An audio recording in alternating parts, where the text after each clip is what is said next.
Welcome back, horror community. They say that in that very month weary souls return home from afar.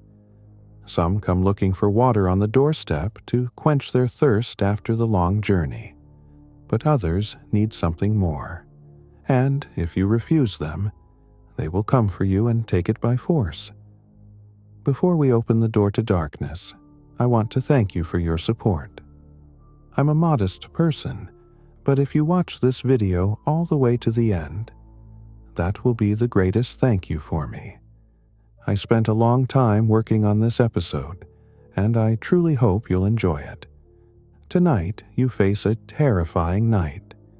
2 true stories that I promise will not let you sleep in peace. Turn off the lights. We're starting the first one. It happened not that long ago. Min, who had just turned 30 last week, was an ordinary city guy, used to the noise, the crowds, and the constant rush. He hadn't been to that little village, to his grandmother's house, in years. There was no reason to, until she passed away. Now he had to deal with her house, sort out the paperwork, and decide what to do with the land. He could have left it all to a lawyer, but Min came himself. And you know why? Because something invisible pushed him to do it. When he pulled up to the old house, it looked abandoned. On the porch was a woman in her 80s waiting for him. It was Jumi, the village elder. He remembered her from childhood. "Min, hello. We've been waiting for you," she said. Her smile was steady, almost painted on, but her eyes hid something else. Waiting, Min thought, surprised. How did they even know I was coming? I didn't tell anyone. "Hello, I won't be long," he answered. "Just need to take care of the paperwork and get back to the city." Jumi nodded twice in response, either agreeing or meaning something else entirely. As Min stepped out of the car, he felt eyes on his back. It seemed like they came from the dark windows of the neighboring houses. He spun around sharply. Nobody there. Jumi looked at him more closely and said evenly, "You came right on time. Tomorrow is the first day." "The first day? The first day of what?" Min asked, puzzled. "Well, for now, make yourself comfortable in the house. You're probably tired from the road," she answered calmly and didn't say another word. Inside, the air smelled of dust and old wood. He set down his bag and looked around. Everything was just as it had been in childhood, only now covered in a layer of dust. "All right. I'd better wrap everything up quickly and get out of here. I don't want to linger in this place." Min finished unpacking in the house, and there was still some time left before evening.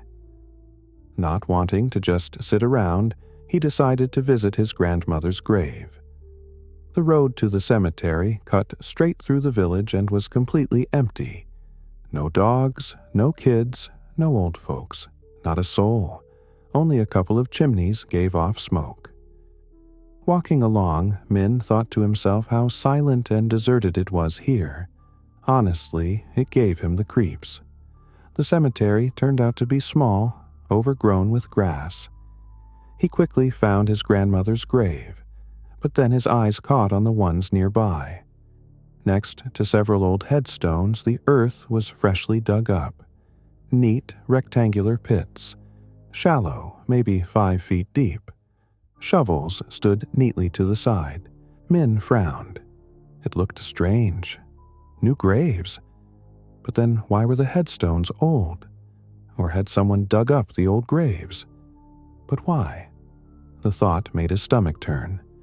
Maybe it was some local custom, some weird memorial rite. He tried to shake off the unease. "Not my business," he told himself silently.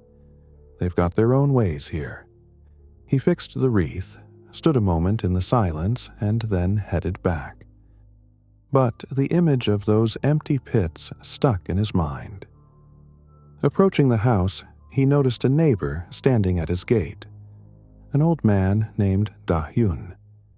To be honest, Da-hyun had always been eccentric, and now he looked nervous, glancing around constantly. In his hands he held a small paper bundle.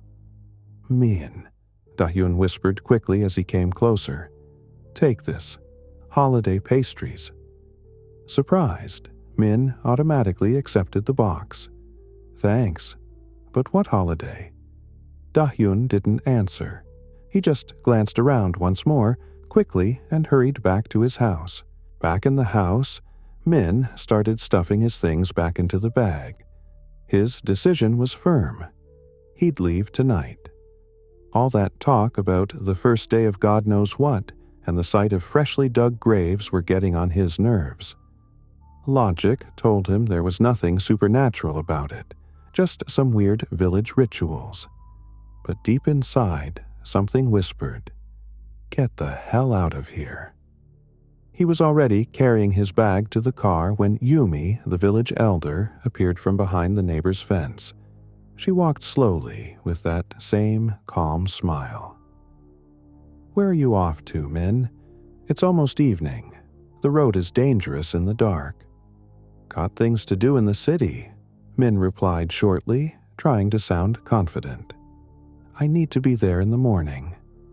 Yumi shook her head, her voice soft but insistent.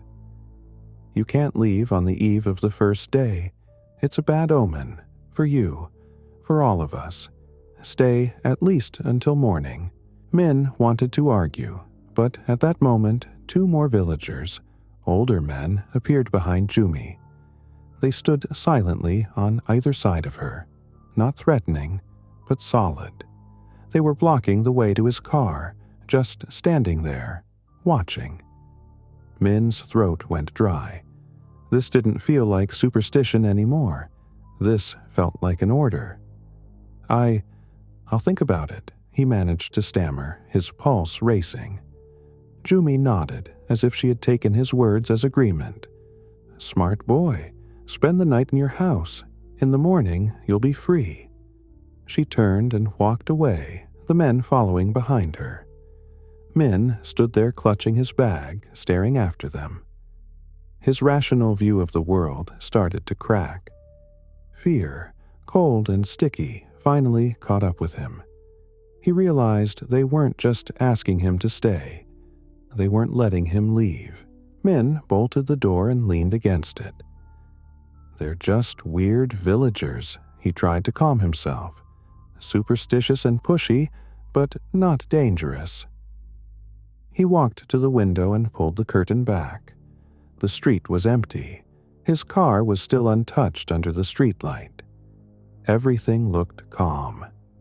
He tried to distract himself, turned on the kettle, sat down at the kitchen table, picked up the box of pastries Da-hyun had given him. The pastries were golden brown and smelled of sweet dough. He broke off a small piece. At first it really was sweet, but a second later, just as he was about to swallow, a sharp bitterness spread across his tongue, like wormwood. "What the hell is this? Thought they were just pastries, but they taste awful. So bitter. Just like this village itself. Everyone smiles, greets you politely, but when you ask direct questions, they dodge, they talk in fragments, and on top of that, they won't let you leave." And then it hit him. What if old Da-hyun wasn't so crazy after all, and this was his way of warning him? That bitterness was way too deliberate, way too pointed. Suddenly, a rustling sound came from outside. Min froze, straining to listen. Was he imagining it? No. He heard soft, measured footsteps. Not just one person, several. He crept back to the window and peeked out carefully. Moving down the dark street, like shadows, were the villagers. They walked silently, in step, all headed in the same direction, toward the cemetery. Their faces were expressionless, their eyes fixed straight ahead. Min jerked back from the window, his heart pounding. This no longer fit into harmless superstitions. People don't just march to the cemetery at night for no reason. A chilling terror started crawling up his throat. He realized he had just witnessed something he was never meant to see. Min stood at the window, unable to tear his eyes away from the procession heading toward the cemetery. His throat was dry. His mind kept insisting, maybe it's just some kind of mass hysteria. But the raw, animal fear was stronger. He realized he had to run. Now. On tiptoe, he crept to the back door that led to the garden. If he circled the house, he could reach the car unnoticed. His hand shook as he slid the bolt. The creak of the door sounded deafening. He froze, listening. From the street came only the steady drone of footsteps. They hadn't heard him. Slipping outside, he pressed himself against the wall of the house. The night was moonless, the thick shadows hiding him. His heart pounded so hard it throbbed in his temples. Quiet, quiet, he begged himself silently. Just make it to the car. He crept along the fence, trying not to make a sound. Every twig that cracked beneath his feet made him flinch. There, the corner of the house. The car was only 20 meters away under the streetlight. He clenched the keys in his pocket so they wouldn't rattle. Taking a deep breath, he bolted forward. He was almost there when a dark figure stepped out from behind a neighbor's bush. It was Da-Hyun. The old man stood in his way, holding out a hand as if to stop him. "You can't," he whispered, and in his eyes wasn't fear, but desperate pity. "They've already started. You won't get away." But Min wasn't in the state to listen. He recoiled from the old man, scraped the key against the lock, dove into the driver's seat, and slammed the door shut. His hands shook as he jammed the key into the ignition. The engine roared to life on the first try. He floored the gas, and the car shot forward, leaving Da-Hyun standing in a cloud of dust. He sped down the dark road out of the village, refusing to look in the rearview mirror. He sucked in deep breaths, trying to calm down. It's only been a kilometer, he thought. The turn to the highway should be up ahead. But instead of the familiar road sign, his headlights lit up the same crooked village sign. Only now he was entering it from the other side. He hadn't left at all. He had come back. Min slammed on the brakes, staring at the familiar sign. His ears rang. He couldn't believe his eyes. He had driven straight. There was only one road. He turned around and hit the gas again, this time watching every turn carefully. But minutes later, his headlights lit up the same sign again. He was trapped, caught in a loop with no way out. Panic rose in his throat like a lump. He killed the engine, and in the silence, all he could hear was his own ragged breathing. He had to call for help.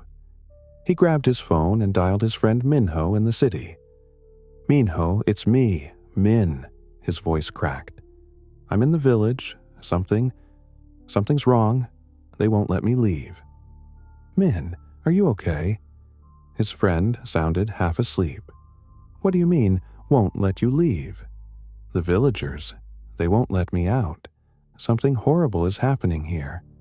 I tried to drive away, but the road just loops back." Min knew his words sounded insane. On the other end, there was a pause. Then Minho spoke slowly, choosing his words. "Weird coincidence. Your grandma called me last week." Cold ran down Min's spine. "What do you mean, called you?" "Minho, what the hell are you talking about?" "I swear, she got my number from someone. She called asking about you. Said she was really waiting for you to finally come back home, for good." Min couldn't get a word out. He sat there, staring into the dark windshield. His grandmother had been dead for 6 months. At that moment, on the passenger side window, someone lightly tapped their knuckles against the glass.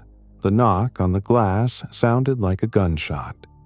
Min flinched and slowly, with effort, turned his head. Outside the window, in the moonlight, stood a young woman, maybe 25. But the smile on her face was painfully familiar. That same crooked, warm smile his grandmother had always greeted him with. A cold wave of terror washed over Min completely. He couldn't move, couldn't look away. His mind refused to put these images together. The woman knocked again, harder this time. Her lips moved. "Min, don't be afraid. Just open the door," came through the glass. That voice. It was his grandmother's voice. Exactly the same. The same rasp, the same tender tone. But it came from the mouth of a young woman. His survival instinct switched off. He wasn't paralyzed by fear, but by the shock of impossible, absurd recognition. His hand reached for the door handle on its own. Mechanically, he pressed the button and the window slid down with a squeak. Grandma?" he whispered, horrified by his own question.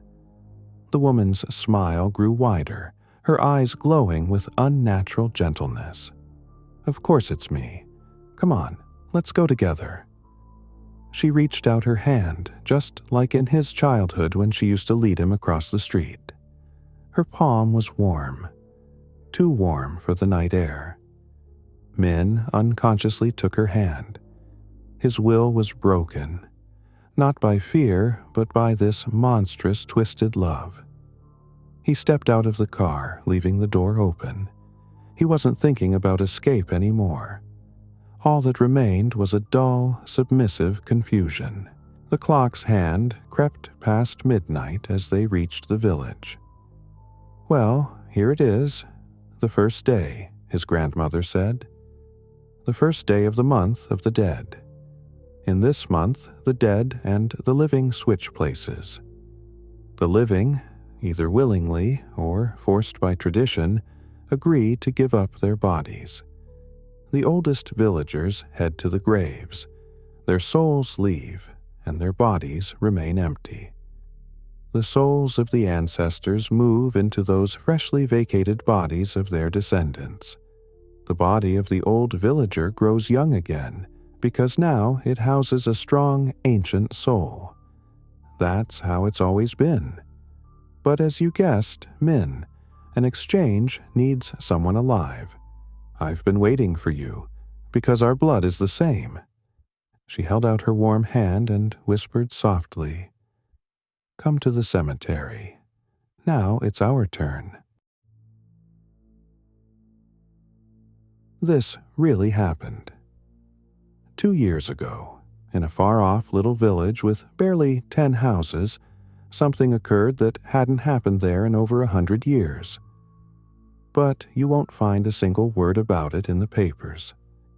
If you don't believe me, go there and ask anyone. The old folks in that village will tell you the same story I'm telling you now. It all began at the end of September, when a girl named Yuna came to stay with her grandmother, Hyeju, on the eve of the month of the dead. The village lay off the highway, stretched along a narrow path, where by evening it grew so quiet you could hear water dripping from the rooftops.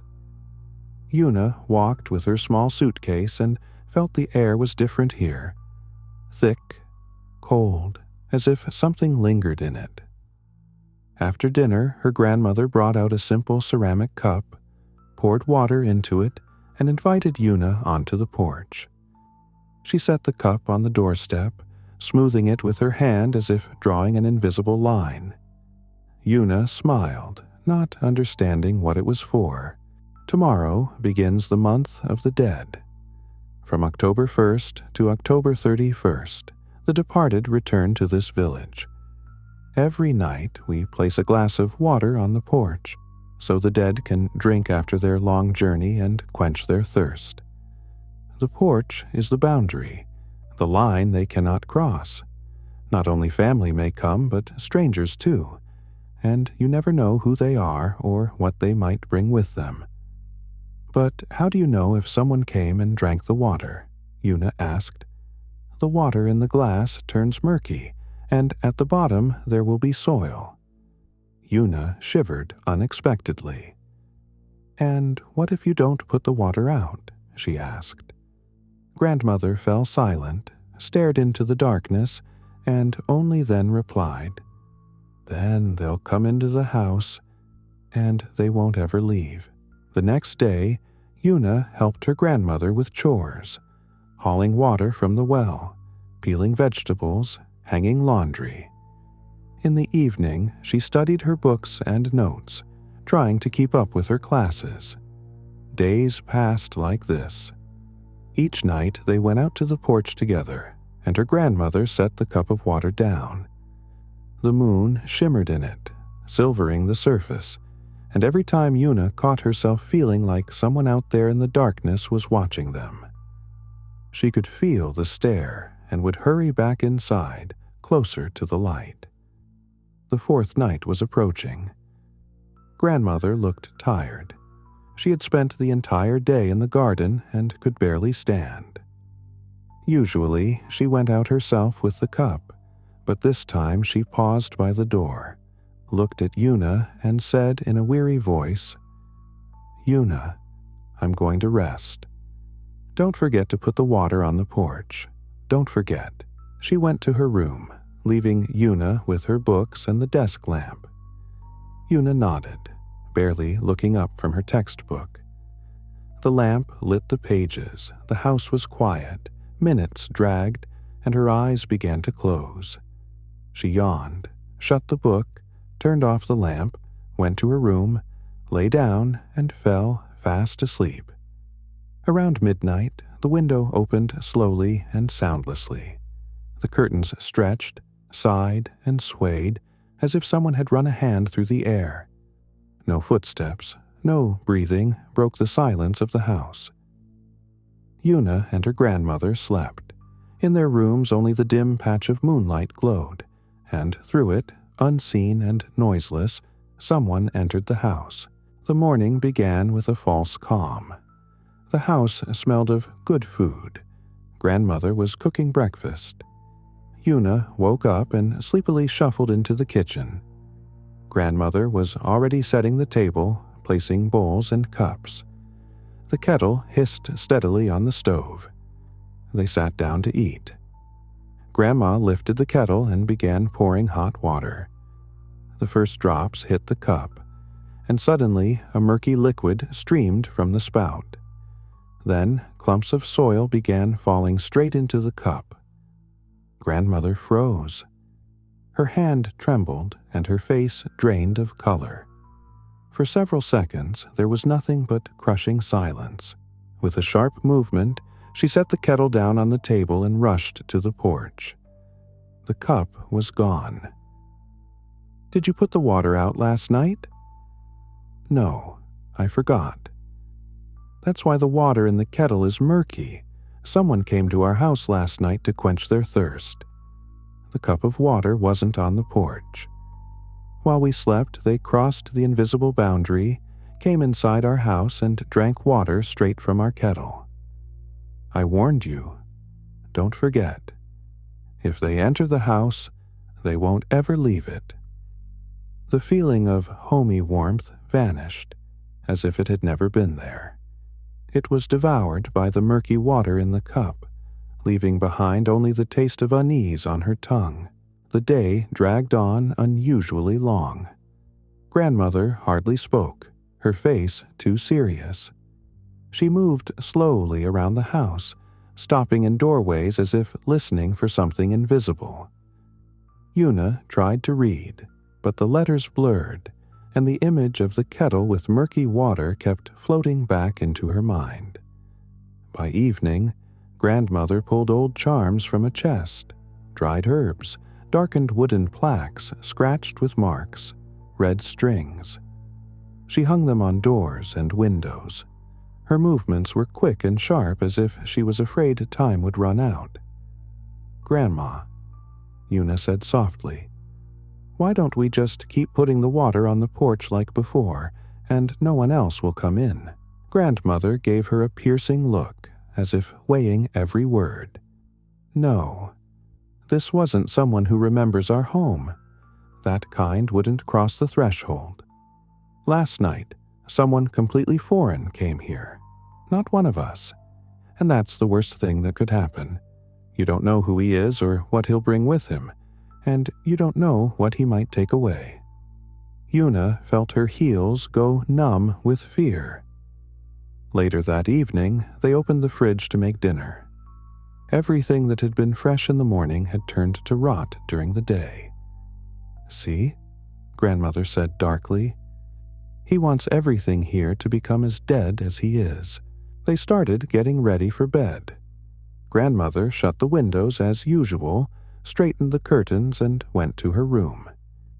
Yuna tied her hair up in a bun, fastened it with a band, and, with a sigh, lay down. The house was quiet. Only the ticking clock cut through the silence.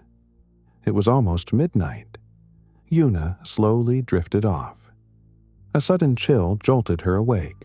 She sat up, turned on the lamp, checked the time. 2 a.m. Right away, she felt that something was wrong in the room. The air was icy. She glanced around. The window was wide open. The curtains swayed slowly in the cold draft, as if someone had just passed by them.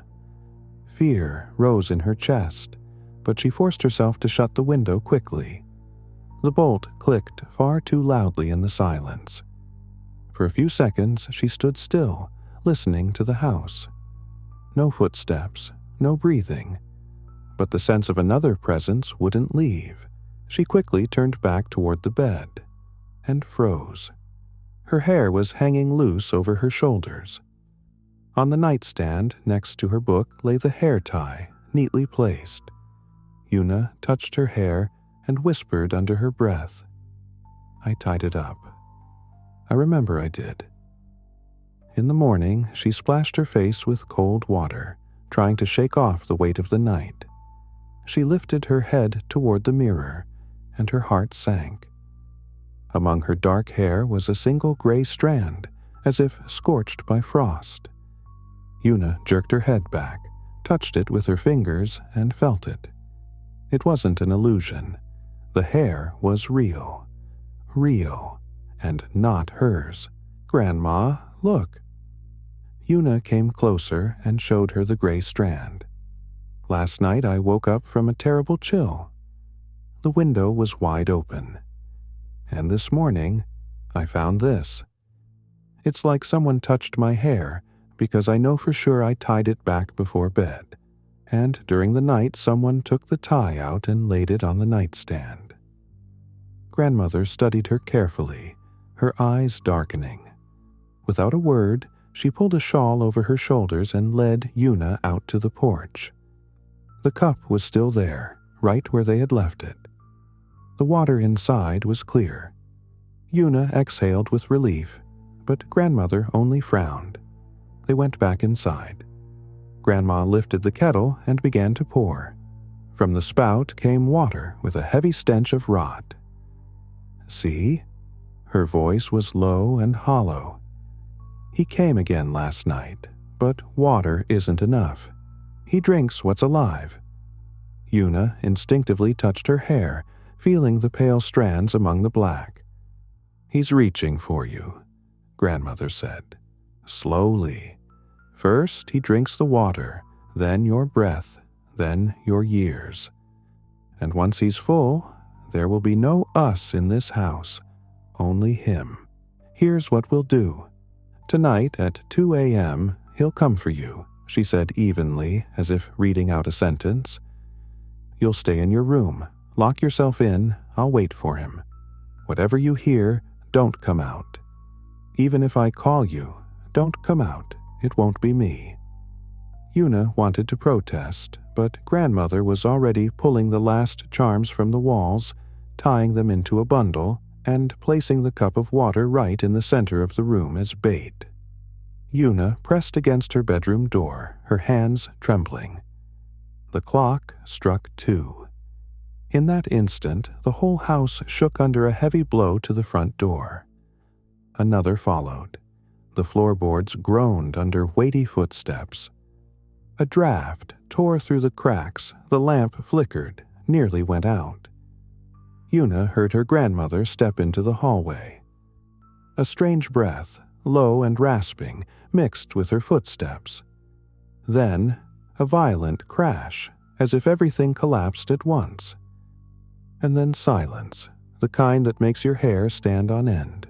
For a long time, Una sat pressed against the door, not daring even to breathe louder. The echo of the crash still rang in her ears, and every second she expected another blow.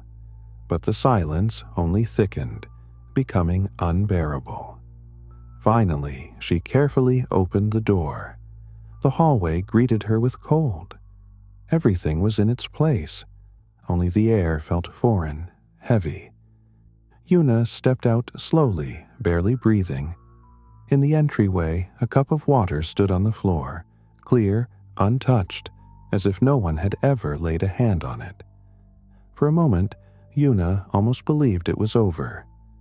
But then her eyes fell a little farther, and her legs gave out. On the floor, right by the door, lay the charms, the very ones her grandmother had held in her hands. There was no one else in the house. Hope you enjoyed these stories. Subscribe so you don't miss the next ones. And remember, the only ones who never fear are those without imagination.